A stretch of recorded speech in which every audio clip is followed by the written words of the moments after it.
गुरु महाराज बड़े सादे थे, बड़े सीधे थे, बहुत सादगी थी, बड़े सीधे थे, बड़े भोले थे, लेकिन जानते सब कुछ थे। कोई चीज उनसे छुपी नहीं, सब कुछ जानते थे। और उन्होंने ये संकल्प, तो उनका ये संकल्प है कि जीवों को बहुत लाभ होगा, रूहानियत का, आध्यात्मिकता का। आगे सब लोग तैयारी करो, भंडार खुलेगा और सब लोग उस भंडार में प्रवेश होंगे और असली खजाने की लूट होगी। लोग लूटेंगे अपनी अपने दामन, अपनी अपनी झोली, नेत्रों की झोली, नेत्रों का दामन, दिव्य नेत्र की झोली और दिव्य नेत्र का दामन फैलाकर, और माल की, अद्भुत माल की, दैविक माल की, वो खजाने की यानी लुटाई होगी। और हीरे जवाहरात ये उस लुटाई के सामने कुछ नहीं है। वो चेतन हीरे, वो अमृत के हीरे ऐसे बरसेंगे जिसको ये सब के सब इस मनुष्य रूपी मंदिर में अपनी आंखों से वो लुटाई होगी कि जो वर्णन में नहीं आएगी। आपको क्या मालूम है कि आकाश से क्या वर्षा हो रही है? तुमने अपना दरवाजा ही बंद कर रखा तो वर्षा क्या पता चलेगी? अरे दरवाजा तो खोलो, मुंह तो खोलो, तब वर्षा मालूम हो कि कैसी वर्षा हो रही है अखंड। महात्माओं ने जो कुछ भी वर्णन किया है वो कटु सत्य है, उसमें जरा सा भी कोई गुंजाइश नहीं। तो ये उनकी पुण्यतिथि है और उन्हीं के संकल्प का ये आपको प्रसाद। वो तो देने का एक आधार तो चाहिए, तो कोई आधार आपको, जो आधार है वो आपको दिया जाता है कि इसको आप संभाल करके ले जाएंगे। हो सकता है कि साल भर आपको अवसर न मिले, तो इसको आप प्रसाद को संभाल करके रखेंगे और जरूरत पड़ने पर आप इससे काम लेंगे अपनी व्याधियों में, परेशानियों में। कभी कभी ऐसा भी होता है कि हे मालिक, हमको कुछ नहीं चाहिए, जितने दुख हमारे कर्मों के हों वो जल्दी से जल्दी हमको दे दीजिए, लेकिन प्रार्थना यह है कि बर्दाश्त जरूर दीजिएगा और हमको आत्मधन लुटा दीजिए। तो इसलिए भी आत्मधन की लूट के लिए भी प्रसाद खाते हैं, ये तो मुख्य चीज है। लेकिन कभी कभी तरह तरह के कष्ट, तरह तरह की परेशानियां, तरह तरह की हैरानियां परिवार में, बीमारियां परिवार में, बच्चों में और बच्चियों में, पत्नी में और पति में, भाइयों में, माँ में, पिता में, अड़ोसी में, पड़ोसी में, जात में, बिरदारी में, समाज में, दफ्तरों में और राज में और इसमें और उसमें, ये तरह तरह की जो बीमारियां, जो रोग लग गए हैं, उनके लिए भी लाभदायक। लेकिन यह है कि अनुचित उपयोग करोगे तो लाभ नहीं होगा, उचित उपयोग करोगे तो लाभ हो जाएगा। अनुचित क्या उपयोग है कि मैं ये प्रसाद खाता हूं, आज मैं रात को डकैती डालूंगा, मुझे 1 लाख रुपया मिलना चाहिए, ये अनुचित, इससे लाभ नहीं होगा। तुम इसको खा करके डकैती डालोगे, चोरी करोगे, मौके पे पकड़े जाओगे और फिर कर्मचारी अधिकारी पकड़ेंगे तो वो डंडे मारेंगे, कचहरी पहुंचा देंगे, तुम्हारी सजा हो जाएगी। तो अनुचित प्रसाद का उपयोग मत करो, उचित करो। और मेरी चोरी छूट जाए, मेरी डकैती छूट जाए, झूठ छूट जाए, छल कपट छूट जाए, बदमाशी छूट जाए और मुझसे ये छूट जाए और ये बुराई छूट जाए और मुझ में अच्छाई आ जाए। और जब उचित उपयोग करोगे कि मेरी बीमारी चली जाए या मुझे बीमारी में आराम हो जाए, तो इसमें लाभकारी होगा, फायदा। ये इसलिए बातें आपको बताए देता हूं कि आप श्रद्धा से, आस्था से आपने रात को तपस्या की है ठंडी में। हम भी देख रहे हैं, हम कोई ऐसा थोड़ी है कि नहीं। आपको क्या मालूम कि रात को मैं कैसे घूम रहा था? किसी को नहीं पता कि मैं कैसे निकल के, किसी ने नहीं पहचान पाया, कोई भी सड़क पर पहचानने वाला नहीं मिला। तो आपको तो ये जानना चाहिए कि मतलब ये है कि मैं देखता हूँ, ऐसा थोड़ी है कि मतलब मैं अंदर घुस गया तो मैं देखूं और समझूं नहीं उसको।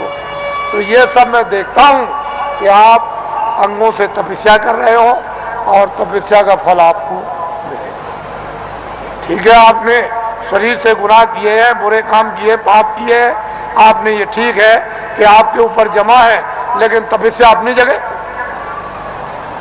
वो तो धीरे धीरे धीरे धीरे जिसका ढेर ज्यादा हो जाएगा और फिर एक दूसरे में मिलने लगेगा, तो मिलकर के एक दूसरा अच्छा और खराब खून शोधन करके और खराबी को निकाल देता है। वो तो अपने तरीका है। लेकिन यह है कि तपस्या तो तपस्या ही है। तो आपको मैं और कुछ नहीं कहूंगा, क्योंकि ये गुरु महाराज की ये विशेष कृपा और दया यादगार दिन है। आज मैं आपके सामने नामदानी देकर इसको समाप्त करूंगा। ये लोग जो अभी प्रसाद ले रहे हैं वो उसी तरह से, यानी प्रसाद को ले लें, अच्छा रहेगा और वो उनके लिए जरूरी है। ठीक है, आप इधर आओगे तो ठीक है, लेकिन वो भी संकल्प ही किया, यानी दया मांगी हुई है। तो जब दया मांगी हुई है और वो एक आपके लिए सुलभ है, तो आप क्यों इधर उधर यानी हाथ पैर पीठ पटकते हो? जो चीज मिल रही उसको तो पहले ले लो, और कुछ मिल जाएगी वो भी ले लेना। अरे भाई, इसके माने ये थोड़ी है कि अगर कोई 10 दे तो 10 भी ले लो, और कोई ये दे दे तो और भी ले लो, कोई एक दवा दे दे तो वो ले लो, और कोई उससे भी अच्छी दे दे उसको भी ले लो। तो ऐसा क्यों कि बस हम नहीं लेंगे? अरे रोग तो रोग ही है, बीमारी तो बीमारी, भूल भटक तो गुरुदेव। घर जाओ आप, फिर आप मेरी बात को सुन लें। दाए जो इस मैदान में और मैदान के बाहर इतना ही टेंटों में, रावटियों में और इस बाउंड्री के बाहर ये जो अपनी आंखों से आप देख रहे हो, इस स्थान पर 25 सालों से अगैन सुधी 10वीं को प्रतिवर्ष भंडारा हो रहा। प्रत्येक बरस 25 साल से हो रहा। कितने साल से? इसको आप लोग याद करके रखिए। ये सारी जमीनों के हमारे पास दस्तावेज है। हमने इन जमीनों को उस समय पर खरीदा है जब 150 रुपए एकड़ जमीन हमको यहाँ मिली। इस जमीन की कोई भी पूछ किसी तरह की नहीं थी। 200 रुपए एकड़, 400 रुपए एकड़, 500 रुपए एकड़, यानी 100 डिसमिल का एक एकड़ होता है। तब की हमारी जमीन, यानी हमने इसको 64 में लिया था। 25 सालों से भंडारा हो रहा। जहां इतना बड़ा जन समुदाय मानव बात को समझने के लिए, इस देश की संस्कृति को समझने के लिए और मोहब्बत और प्यार को जानने के लिए, राष्ट्र और मानव की सेवा खिदमत करने के लिए जिस स्थान पर इतनी बड़ी शिक्षा दी जाती हो और सभी जनहितों के काम जितने हो वो सब किए जाते हो,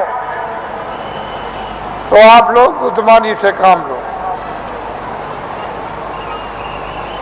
इसमें आप लोग अपनी भावनाओं का सहयोग दो कि जनहितों के काम लोक परलोक के और भी अच्छे हों। जब आपकी भावनाओं का सहयोग मिलेगा तो मालिक की आप पर भी दया होगी और मालिक की दया का शक्तिपात आप पर भी होगा और बुद्धि जगेगी तो आपको जस मिलेगा, आपकी कीर्ति होगी। और आपको क्या चाहिए?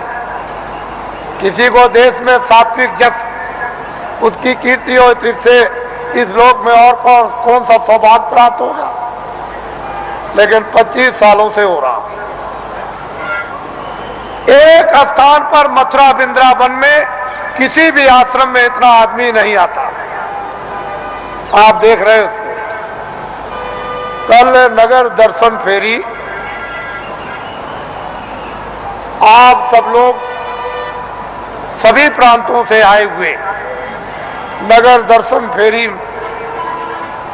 में पद यात्रा करेंगे, पैदल चलेंगे और जितने भी लोग कतारों से बाहर होंगे, जो सेवादार जो कतारों से बाहर चलेंगे बच्चों की संभाल के लिए, यानी उससे अलग होकर वो तो कुछ है बोल सकते हैं, बाकी जो बीच में सबके सब चलेंगे वो सारा का सारा यानी नगर दर्शन फेरी के लिए मौन होकर के जाएगा, मौन बोलेगा नहीं। विश्राम घाट तक, यहां से चलकर विश्राम घाट तक, जहां हिंदुस्तान का मथुरा का एक विश्राम घाट स्थान बहुत प्रसिद्ध है, उस घाट तक सारा का सारा नगर दर्शन फेरी के लिए मौन पद यात्रा करेगा। सभी नर नारी जो उसमें होंगे सीधे चलेंगे, जो थोड़े से सेवा करने वालों के अतिरिक्त है, यानी वो लोग बोल सकते हैं, किसी को कुछ समझा सकते हैं, लेकिन आप मौन। हमारे कर्मचारी अधिकारियों की किसी भी व्यवस्था में कोई बाधा नहीं जिससे कि इनका नाम बदनाम ना हो, मौन आप चलेंगे। फिर इस बात को सुन लें, जो भरी हुई सड़क जाएगी उससे जो किनारे किनारे होंगे वही कुछ ही चंद लोग, मतलब आस पास में कुछ कह सकते हैं, कोई पूछे तो बहुत मीठी जबान में बोलेंगे और उतनी बात कहेंगे जितनी जरूरत, बाकी सारा का सारा नगर दर्शन फेरी के लिए पूरा का पूरा ये जन समुदाय मौन होकर के जाएगा। कैसे जाओगे? कैसे जाओगे? विश्राम घाट तक। कहां तक? विश्राम घाट पर मौन टूट जाएगा। फिर कोई भी कुछ पूछे या विश्राम घाट के आगे निकल जाओ तब भी आपका मौन टूट जाएगा, फिर मौन रखने की जरूरत नहीं है। आगे जैसे ही विश्राम घाट की तरफ जाओ और द्वारकाधीश मंदिर की तरफ बढ़ो, बात अपने मौन को छोड़ दो, लेकिन विश्राम घाट तक आपका मौन रहेगा। वहां जाकर के आपका मौन टूट जाएगा और कोई भी नगर में दर्शन करो, पूछे, कुछ कहो, कुछ पूछो, ये फिर सब कर सकते हैं और वही आपको छोड़ दिया जाएगा, जिससे कि आप मंदिरों में या और मतलब यह है कि दर्शन घाटों पर या और भी मतलब यह है, ये सब अच्छी तरह से दर्शन ये करें, कोई दान, कोई पुण्य, कोई ये, कोई वो, कोई हाथ जोड़े, कोई नमस्कार, ये सब उसी को करो कि ये सब उसी का रूप है। ये जितना भी ये सब छाया है और इसमें होकर के उसकी तरफ देखो, मालिक की तरफ। सुबह घंटी बजेगी और ये माइक बोलेगा, आप लोग जल्दी जल्दी तैयार होंगे और 6 बजे बड़ा समुदाय बाहर सड़क पर आ जाएगा और फिर यहाँ जैसे ही सूरज निकलने को हुआ प्रकाश, बस यहाँ से चल देगा। आगे आगे चलेंगे और उसके पीछे सब लोग जाएंगे और हम अपने जो भी हमारे विद्वान हैं, पंडित, पुजारी, ब्राह्मण, वो सब आ जाएं और यहाँ से हमारे साथ चलें। जैसे कि आप ही की मंत्रणा से ये सब नगर दर्शन फेरी में जाएंगे और मैं ये बताऊंगा कि ये हमारे जो विद्वान, जो धर्म के बड़ी आवाज लगाते हैं, पंडा महाराज जी, ये हमको लिए जा रहे हैं। हम सब लोगों को ये हम बताएंगे वहां, आपको घबराने की क्या बात है। अरे हमको तो, हमको इनको सबको कोई ले जाए, लेकिन सही रास्ते की तरफ तो ले चलो, गलत रास्ते की तरफ नहीं। बोलो जय गुरुदेव। ठहर जाइए, आइए आप। ये हमारे ये चतुर्वेदी समाज के अध्यक्ष हैं। यात्रा आई थी जब मामला जब कांग्रेस त्रिवेणी संगम पर जब समापन हुआ था और जब मथुरा में आए तो ये मोहली गांव 1 किलोमीटर दूर है। वहां बड़ा कार्यक्रम हुआ और देश के ऊंचे धर्म स्थान पर जो गंगा के उस पार में है एक बहुत बड़ा कार्यक्रम हुआ और इनकी प्रेरणा से तमाम लोग उस समय पर गए और सब लोग वहां सबने आकर गंगा के उस पार में दर्शन दिए। ये धर्म के असलाकार हैं और जैसे के हमारे अध्यक्ष और हमारे भी अध्यक्ष हमारे भी अध्यक्ष बोलो जय गुरुदेव। ये मधुबन है, मधुबन ये मधुबन है। 84 कोस की यात्रा यहीं से होती है और यहाँ पे जो यात्रा नहीं करेगा उसकी यात्रा कभी पूरी 84 कोस की मानी नहीं जाती है। ये मधुबन है जहाँ प्रार्थना हो। ये छोटी चीज नहीं, कल सुबह प्रातः काल आ करेंगे और आगे आगे आप करेंगे, लेकिन ग्रुपों में आप अलग अलग रहे ताकि आगे भी आप रहे और बीच में हमारे साथ और पीछे भी रहे। जिससे कि मतलब ये बात हो कि हम सब आगे पीछे आपके साथ चल रहे हैं। बोलो जय गुरुदेव। और बात तो हरिदेव वो तो गंगा मैया है, अरे ब्रह्म गंगा है, वो गंगोत्री से अरे उधर से आ रही है ऊपर की तरफ से, लेकिन गुरुलोक से नहीं। जब वो धारा आई और महात्माओं ने तपस्या की है तो ब्रह्मलोक से उतारी और वहां उन्होंने बूंद डाली तो गंगा और भी जानते हुए बोलो जय गुरुदेव।